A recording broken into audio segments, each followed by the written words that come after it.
Hello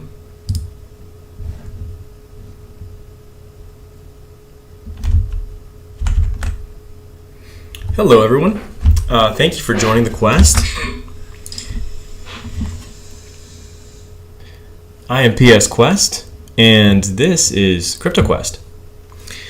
Today we saw a massive bounce off of the crypto dip, and everyone realized that the Evergrande FUD was really a nothing sandwich. So as I predicted in my last video, once people start to see how cheap everything is, they'll start buying and the market will start pumping. So additionally, we got news that the US Federal Reserve now will continue their money printing shenanigans, which is bullish for the crypto space.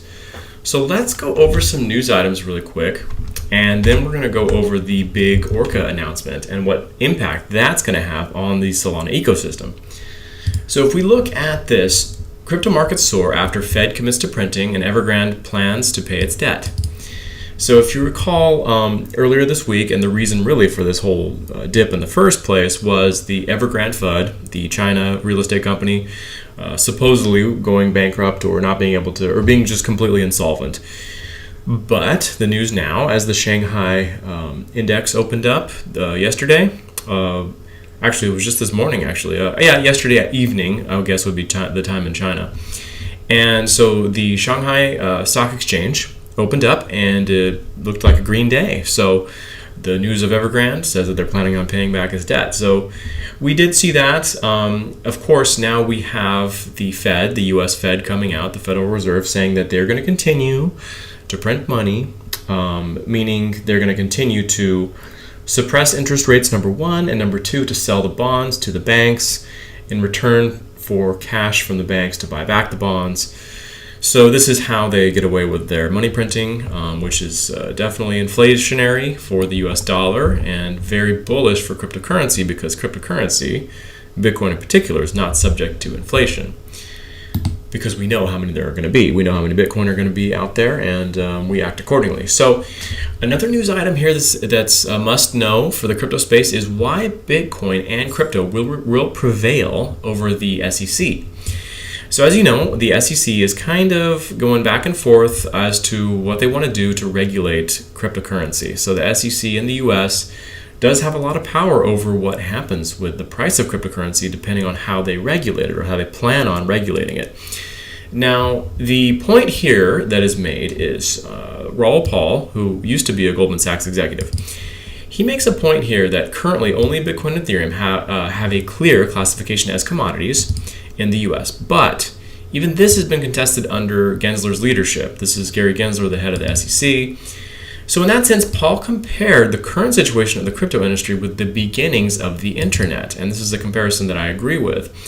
At the time, the former Goldman Sachs executive said, authorities tried to impose rules and laws to make more control, or to take more control of the emerging sector in that time, and they failed. And they allowed innovation to generate one of the most important events in financial markets.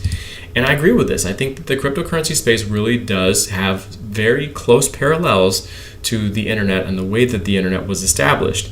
And of course, we did see lots of regulation try to take place when the internet first was launched.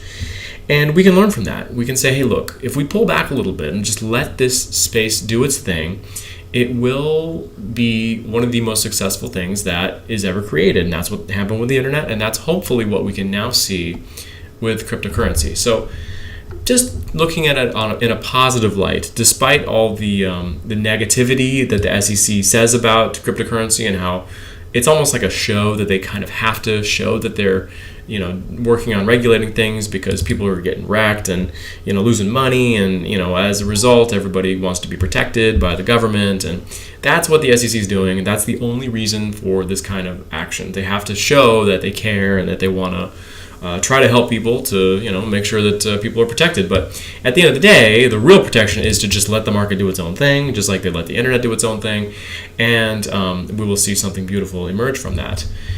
The other thing that makes me bullish on the SEC losing out to regulating cryptocurrency is that cryptocurrency is global. If the U.S. regulates it, so what? Just go somewhere else. I mean, it's not a huge deal for cryptocurrencies to just say, okay, if the U.S. doesn't want to participate, these other countries do. And now, for U.S. to have an edge and a competitive advantage, we absolutely must be able to participate in the cryptocurrency space. And so we don't want to have we don't want to be, what do you call it? They have a horse in the race, right? We don't want to have a losing horse in the race when it comes to cryptocurrency because the U.S. is still competitive. So that's my take on it. Some more news items here. Dogecoin is coming to AMC theaters. Hey, like it or hate it, love it or hate it, Dogecoin's around and it's here, I think, to stay. Of course, we all know the tokenomics of Dogecoin are not that great. Okay, it's hyperinflationary. There's no limit to it. You can mine it. It's a fork of a fork. Okay, it's a fork of Litecoin, which is a fork of Ethereum. Which is the fork of Bitcoin. So Bitcoin forked into Litecoin, forked into Dogecoin, and look, the tokenomics of it. It's an older chain. The tokenomics are not great, but at the same time, people love it, and that's really all that matters. When it comes to value is what people are willing to value something. So what they're willing to pay, what they're willing to buy for it, what they're willing to sell it for. And that's why we see Dogecoin still around. And I think we will for a long time because it's a fun coin, and some of the biggest names in the business are into Dogecoin pretty heavily. So pretty cool. AMC, they are adopting the memes. AMC kind of became a meme stock, when they almost went out of business during the coronavirus. But people, a lot of millenniums, a lot of Zoomers, people that have good memories going to AMC theaters, they don't want them to go away. So they said, you know what, man, let's try to short squeeze these guys that are pushing AMC out of business to keep around our beautiful times at the movie theaters for whenever the coronavirus pandemic ends and the lockdown's in and we can go to the theaters again. So, they cranked up the stock like you wouldn't believe. And the power of the people wins, man. And then AMC, it's cool that they're adopting that and that they're kind of rolling with that, and they know their target, they know their customer base, they know their target audience, and say, yeah, we're going to take some Dogecoin. Why not? Super fun. Robinhood confirms crypto wallet feature on app starting in October. So the company did not specify which tokens, but you better believe whatever tokens are on there when it's launched, they're going to increase. Just like we see Coinbase lists a coin and that coin goes crazy, we're going to see the same thing as soon as Robinhood because they have an absolutely massive user base. And a lot of these people will be introduced to cryptocurrency through Robinhood. So whatever tokens or coins that they list on Robinhood, you might want to start looking at accumulating, okay? Because I'm telling you, it's the moment that they launch on Robinhood. And what they could also do is, they could slowly roll out coins, just like Coinbase does. And in those instances, the rumors, maybe we'll get some leaks or some inside info on what's going to be launched or listed on Robinhood next. And it's good to know this kind of stuff because it helps you to stay ahead of the curve. So that's something to look out for in the future. Now this is a fascinating article here. So smart contracts now coming to Bitcoin through Dfinity's internet computer. Believe it or not, ICP, the Internet Computer Protocol, right? Dfinity's Foundation's Internet Computer Blockchain is bringing smart contract capabilities to Bitcoin network, potentially opening the door to new use cases for the premier cryptocurrency. Internet Computer, it's kind of a meme, actually, Internet Computer, just because the name is so ridiculous. But actually, the coin is pretty solid. I mean, it's really Web3 focused and it has a lot of big money investment into it. And I think the future for this thing is bright. It's just that the name is absolutely silly. And it launched at the absolute worst time. It launched right when everything was dumping horribly. And as a result, it just got trashed in the market, and people have not recovered. I mean, whoever invested in Internet Computer, in the first month or two of it launching are just ruined, and probably can't stand this coin. But you know what? It's here to stay. I think it's working on doing something and establishing itself. It looks like kind of a layer 2, for Bitcoin, to start launching smart contracts. Now, I mean, do I want to see smart contracts on the Bitcoin chain? Not exactly. To be honest, Bitcoin has enough going on. It takes long enough to move a Bitcoin from A to B. I don't think that we need to have smart contracts launching on that chain. However, if Dfinity is using Bitcoin as the currency factor in their smart contract capabilities, then I'm okay with that for sure. You give the coin you give your BTC to whatever protocol internet computer is interfacing with, and as a result, you're able to build smart contracts or participate in the dApps or whatever that are a result of the smart contracts. I like that. I think I can get on board with something like that. It's always good to see the expansion of what Bitcoin can do. So this is not so much a Bitcoin, not so much bullish for Bitcoin, but more so for ICP, to be honest. So there's that news. Now here's the big news of the day that I want to talk to you guys about, because this is a protocol that I've been talking about for a long time, ORCA. Ever since I first started looking at Solana, I've brought this to the attention of my viewers, and I think a lot of you guys picked it up at like $2. Now, ORCA raises $18 million from Polychain, placeholder 3 arrows. Big news, guys.